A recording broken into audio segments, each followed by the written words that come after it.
So, since you were all cheated out of a decent story, I feel like I should contribute. First off, I do work security, so I've got some messed up stories. More messed up than paranormal really, so let me know if you want me to continue. No, it's not a career. It's just paying for a college. No, it's not a BB gun. Yes, I hate every minute of it. Shall I continue? Haha, no shit. I've been messing with my belt configuration for a while. Still haven't gotten it 100%. 20 round mags are for that reason. Alright, so the shit throwing hooker. I'm a greentext, but I'm on my phone, so that may stop. Gonna trip it up too. Be me on patrol with partner at apartment complex in the ghettos. 2 a.m. See female knocking door to door. No. Not at 2. Shine lights. Hey, knock that off, come here. She runs. They always run. Runs into second story landing and starts kicking some dude's door.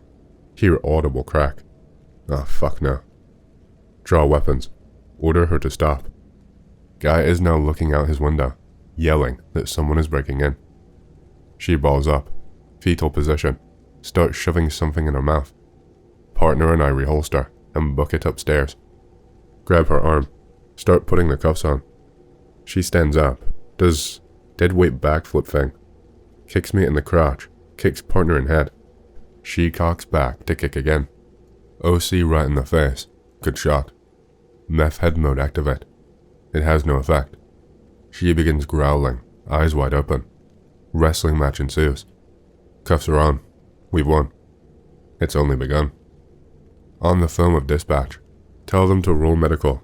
OC deployed. She swallowed something. Eyes incredibly dilated.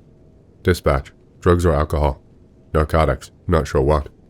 Hooker in background yells. It's chemical. In demonic growling happy voice. Best description I can think of. Well, I guess it's chemical. Okay, we'll send someone. Hang up. She begins grunting and growling. Knock it off. I'm pregnant. No, you're not. Stop it. Dude. She rolls onto her side, and I kid you not, pisses and shits herself right there. Proceeds to yell, it's a boy. Reaches into her pants, smears her hands in it, and begins trying to fling rancid tweaker shit at us. Double up latex over leather gloves. I do not get paid enough for this horseshit. Begins pulling pants down. Do not want. Yank her pants up and force her hands into them. She starts fighting again. Anyone who says handcuffs end the fight is mentally challenged. Pin arms and chest down, leaving enough space for her to breathe. Partner pins legs down to stop kicking. Most uncomfortable game of Twister ensues. Medical arrives. Laughs at us. Keep laughing, assholes. She's about to be your problem. Patrol arrives. You guys good?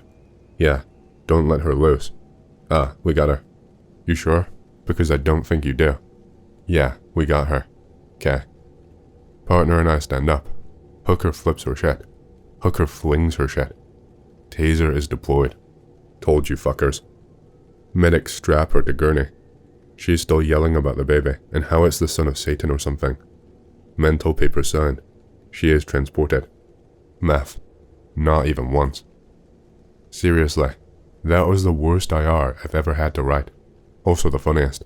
Also the worst because we had to go get tested for diseases. My partner quit that same month. This one is more sad than anything. I'm not going to greentext it because fun. Really left a bitter taste in my mouth for tweakers. Very little sympathy. I arrived on site. Same apartment complex as shit hooker. As I'm getting ready to start, I see this kid walking around, looking incredibly disoriented and just off. Mind you, the kid was about 2 to 3 years old. Also to note, I live in a desert. This was midday, middle of the summer, about 120 degrees outside. Really shitty in Kevlar. So I go up to the little dude and he is just completely unresponsive. It's like I was trying to grab the attention of a deaf mute. No parents in sight anywhere, and I notice he does not have any shoes on. As I'm looking around for his parents, he falls, like most clumsy toddlers do, so I go to help him up. He seems completely unfazed. I got a peek at the bottom of his feet, and I kind of jumped back a bit at the shock. This little guy had some nasty burns on the bottom of his feet. like someone held him over an oven or he'd been walking on hot asphalt all day. I picked him up, rushed him into my office, and wrapped a watered-down towel on them, best I could think of, and called medical.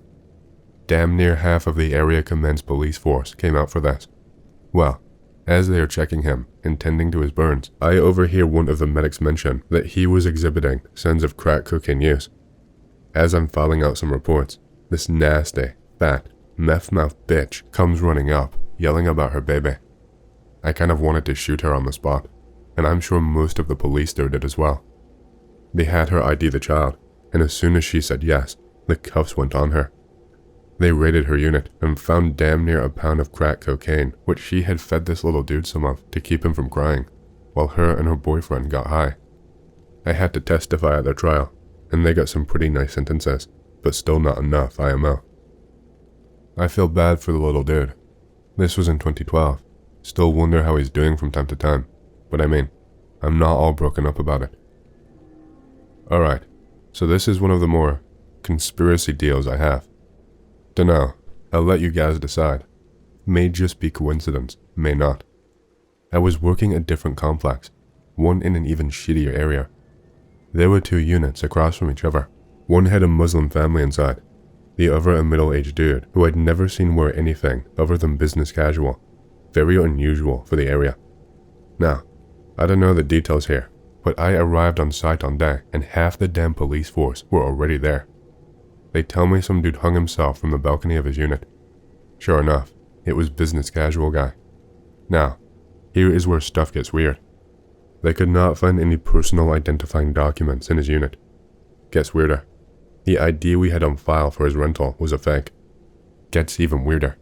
DHS and FBI units showed up. Now, typically, I can be a fly on the wall when the local police are around, and they'll even tell me stuff they aren't supposed to. However, when FBI and DHS showed up, all bets were off. They damn near evacuated the complex, and I didn't see the coroner show up my entire shift, which I pretty much spent in my office browsing the net. I still have no idea what happened, but I got a glimpse of them going into the Muslim family's place as well. Same complex as business casual guy.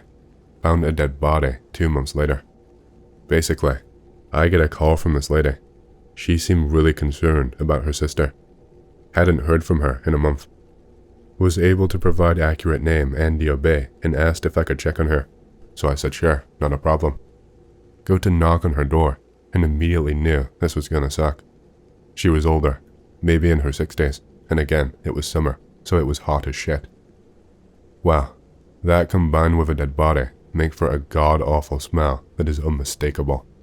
So, after knocking for a bit, I grabbed her unit keys and made entry, already able to smell it from the outside. We're actually allowed to do that for a health and safety check.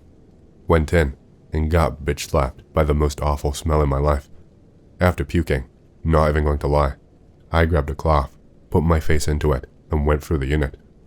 Well, I couldn't find her inside, but hadn't checked the bathroom yet. So, I gathered myself, opened the bathroom door, I swear, no dinosaur, and caught a glimpse of her body and a fuckload of dried blood before mentally saying fuck this and calling it in. I may still have pictures of that room, but I don't want to get your hopes up either. So, waited for Metro and medical to show up and pointed them towards the bathroom. They went in, and the story gets really fun from here. The woman did not just die. It was clearly a murder, perpetrated by her son. I had to testify at this one as well. Company pays me though, so it's all good. Basically, the gist was, the son slit her throat, stuffed her in the bathtub, and cashed out her SSI check. He and 3 friends got high in the unit, with the mother in the bathtub, and then fled to California when the money ran out. Nastiest thing I've ever encountered, working security. I'm going to leave you guys with a funny, light-hearted one before I head out. Then we'll get back to the fucked up ones. Working the ghettos. Winter. Shit has calmed down a lot. Standing on 2nd story landing with partner, shooting the shit. See drunk, walking up sidewalk, yelling at and kicking construction cones. I don't give a fuck, not on my property. Joking with partner, wearing bomber jackets, belts not readily apparent. Him. What blood? Seriously? walks onto our property. I fuck you up, blood. Lama, this is gonna be good. Fight me, blood. Well, nope. Get out of here, drunk. I come up there, blood. Fine, your funeral. He starts walking up the stairs. Partner and I almost simultaneously take jackets off. He pulls out OC. I whip out the PR-24. Freezes like a deer in headlights on the steps when he sees us. We advance. I have never seen someone run so fast, recover from a fall down a flight of steps so quickly, and apologize so many times in such a short span of time. Sorry for taking so long. Had some stuff to do, but I'm back as promised. Now, there's a little bit of backstory. This one is also not my story firsthand, but there's sort of a network that happens out here in Vegas. Oftentimes, these complexes will hire one dude as a security guard. It's a terrible idea, and rather dangerous for the guy who is working alone. Well, luckily enough for us, and for those who don't live out west, in larger cities, there are business districts and housing districts. There really aren't a mix between the two. You have to walk about a block before reaching a business complex. This usually results in several neighboring complexes, each with their own guard. Well, naturally, most of us will band together, since we are our only backup. My company has a bit of a different policy though, and won't do really shitty neighborhoods one guy at a time. So usually what happens is, we'll meet up with the other guards in the area, get an idea of what we're dealing with, and we'll all help each other out, / tune our radios in to our own private channels, to pass on information to each other, even though we all work for different companies. It's just a professional courtesy. Give each other a heads up if shit's about to head each other's way. So, with that in mind, here is the story of a property manager who got chopped up. So, relatively early in the afternoon, just getting on, notice something going on in neighboring complex. Lots of police presence. Radio the guard from the neighboring complex to see what the fuck is up. Meet me at the gate. Alright, this must be serious. Meet up with him. Our manager got murdered. Well, okay there. So what? Did a meth head run from Metro or what? No man, seriously. I found his body. Someone chopped him up. Head, legs, arms, everything, and shoved him in a box. Seriously? Yeah. Spent the next few hours just BSing with the neighboring guard, keeping him company while they cleaned up the mess. Basically, the gist of what happened is, the maintenance man and property manager had been having some issues. I don't really know what. Anyway, the maintenance guy lured the manager into his place, kidnapped him, and tortured the manager for a few days. Then, after the torture, killed him, chopped the head, legs, and arms off of his torso, and stuffed him in a box. Rented a U-Haul truck to carry the body out to the desert, and as him and his girl were hauling the body out to the truck, they dropped the box. One of his arms fell out. They got spooked and ran, fleeing to California. The rest was as follows. I guess I wasn't really involved for that one, but I was there for the aftermath. Was also working right next door as it was going on. Alright, so this one is the story of, without a doubt, the most strung out crackhead I had ever come across.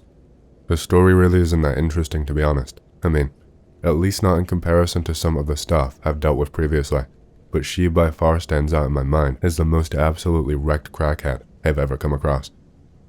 See typical drug transaction going on. Our policy is just to give them the boot from the property, trespass them officially. It's really just to keep the activity off property and force the drug dealers to take their transactions and bullshit off property as well. If it becomes an ongoing problem, we can detain them, but in all reality, we aren't the DEA, and I don't really give a damn about your drug habits. Just don't shit where you eat, and don't make me do more paperwork than I have to. Partner and I go up, ask her what she's got. She doesn't answer. You buy yourself some illicit substances? Her. Is Nevada a country? Alright, that's a new one. Congrats. You've effectively turned this field interview 180. Begin noticing she is completely incapable of standing still. I mean, at all. Something must be twitching or moving at all times. Ah, no, look, I don't care what you do, but you're not buying that stuff here. Take it somewhere else. Do you want some? No, seriously, we're trespassing you. We can share. I'll even invite God. Okay. Do you understand what I'm saying right now? Her. We're in the water. Starts pretending to swim. Okay. Do you have your ID on you? What's that? What year is it? I don't know. This goes on for a bit. Alright, look, you need to go. You want to say? No, I really don't. Let's walk out this gate here. She starts lifting up her shirt. Nope, put that down, and walk towards the gate. I grab her arm to direct her, and immediately recoil back when I see pick related all over her stomach, and around her upper arm where her shirt sleeve is rolling up. Put on the latex. Still not paid enough for this bullshit. Escort her out carefully, making sure not to break any sores. Still hate dealing with tweakers to this day. Alright, last one I can remember off the top of my head. I've done this for a while now, so there may be more stuff that comes back to me. After things like the shit-throwing hooker, you forget some of the more mundane stuff. Be me. Having a smoke break with my partner. Pretty boring night. We are bored to the point of spraying black windows with Ose, because fuck spiders. Guy comes up to us. I want to turn myself in. Lol, okay. He's visibly intoxicated. No, seriously, I killed her. Okay, look man, I get it, you're fucked up and all, but this really isn't funny. Come on, I'll show you. Partner and I exchange that look of, oh fuck, is this dude for real? Walk with him to his unit. Understand, rules are a bit different for us. We can't just detain someone unless we either witness a crime or they outright admit to a crime where there is evidence they have committed it, i.e., they're standing next to a broken window yelling, I broke this window. He opens his unit door. Sure as shit, unresponsive female laying on couch in unit. Turn around, face away. Any guns, weapons, knives, anything that's going to poke, prick or stick me. He's very cooperative, just incredibly docile. We call it in. Guy just breaks down and repeatedly apologizes to us. Dude, how did this happen? Basically, the story we got out of him, mind you, he was still pretty intoxicated, was he bought some kind of narcotic. Couldn't ever quite figure out what, from some guys at a casino here in town. He and his girlfriend basically came to town to gamble and get high. Well, whatever they gave him a bad trip, and he attacked and strangled her, thinking she was some sort of parasite, trying to eat his organs. Never had anything more than speeding tickets on his record previously. Oh shit, one more. I can't believe I forgot this one. Okay, so this was again in the same complex as shit-throwing hooker. Partner and I on duty. Pretty average night. Nothing incredibly special. Doing our rounds, and notice a newly occupied unit that wasn't supposed to be. We do things called vacancy checks. Basically, squatters are a huge issue here, and oftentimes we'll try to gain squatters' rights by setting up shop and making everything look legit. Changing locks, siphoning power, and everything. Part of our job is to boot the squatters out before they can establish squatters' rights. Sometimes, it honestly feels like underpaid police work. Check the roster. Sure enough, unit is listed as unoccupied. Alright, ready bro? Draw weapons, make entry, before they gain squatters' rights, and if we catch them, they are oftentimes charged with felony breaking and entering. Sure enough, man, woman, and child inside of unit. Detain male and female. Child is less than a year old, sitting in a stroller. Single blow-up mattress in the room, and a trash bag of clothes, clearly squatting. Go through normal questioning. Typical story, down on their luck, looking for a place to stay. Dude has a meth pipe on him.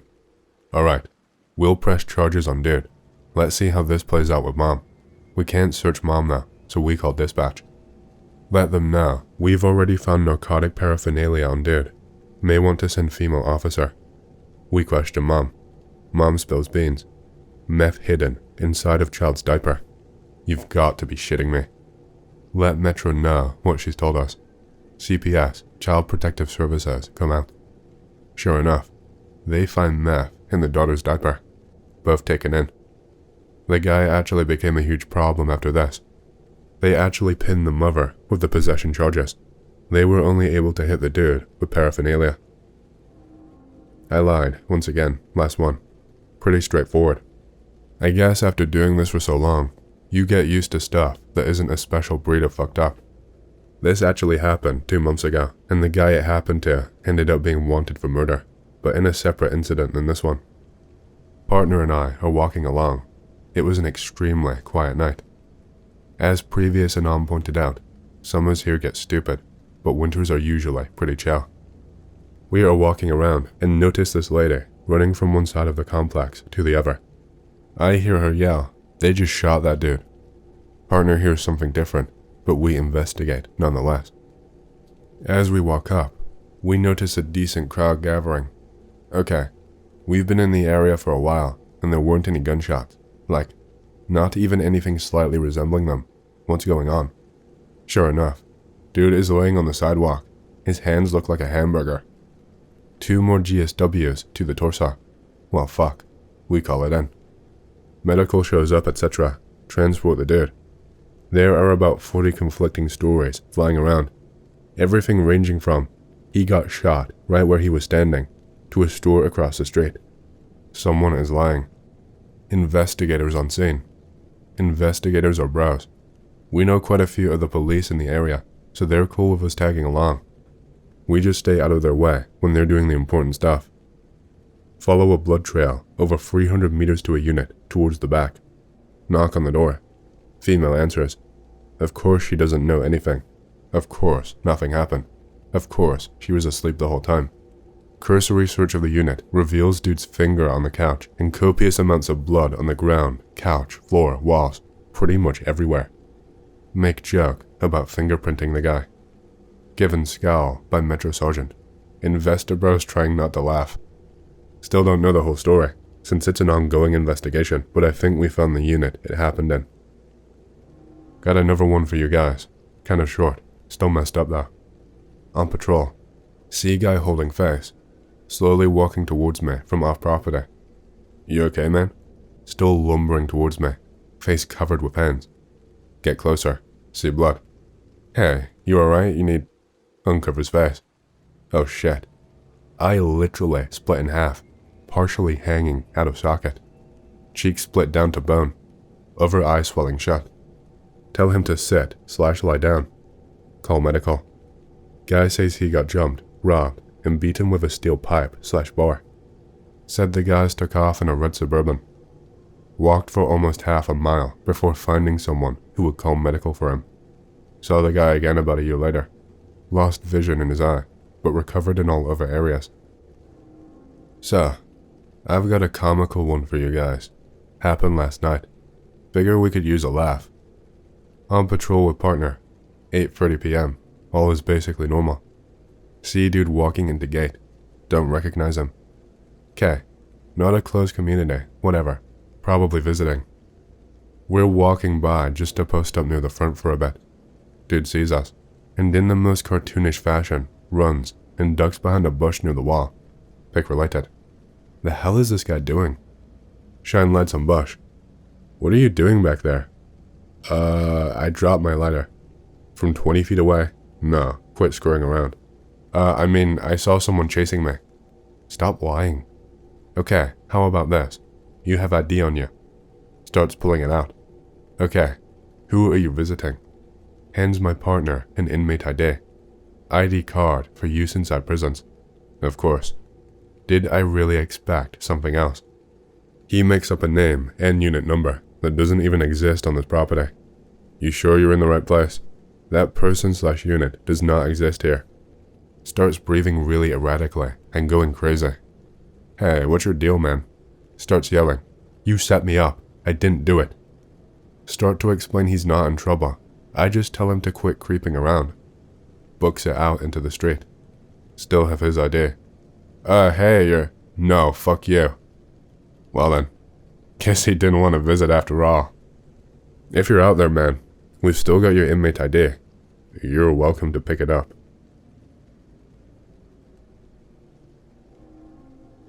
One January morning, I set off on what should have been no more than a 3-hour drive to Auckland, NZ. I arrived at my destination, feeling extremely tired and confused.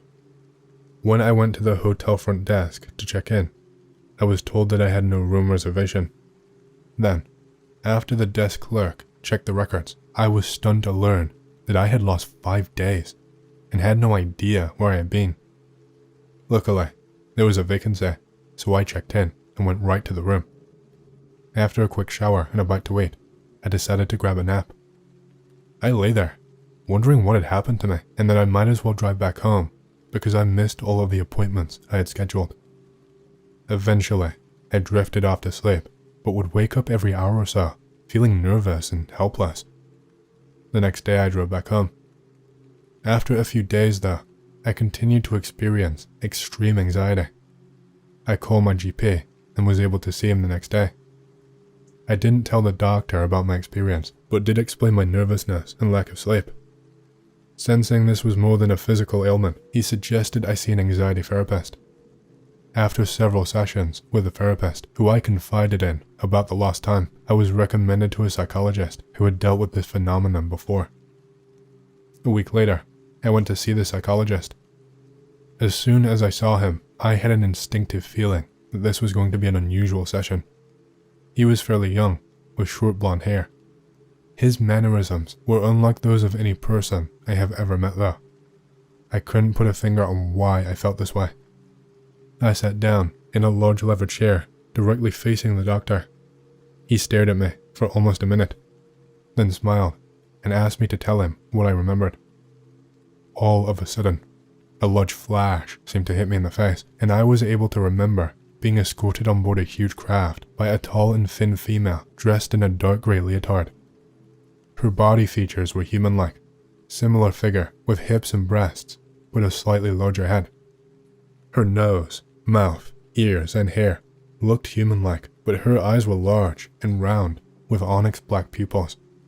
I suppose she could be termed as a humanoid. She directed me to a room where I was told in English to wait. Soon, I was approached by 3 other humanoids, one tall, looking like the previous female humanoid, the second a bit shorter and male. The third was a very short and stout male and walked ahead of the other 2. All 3 had similar facial features, except the short stout humanoid had a small mouth and nose.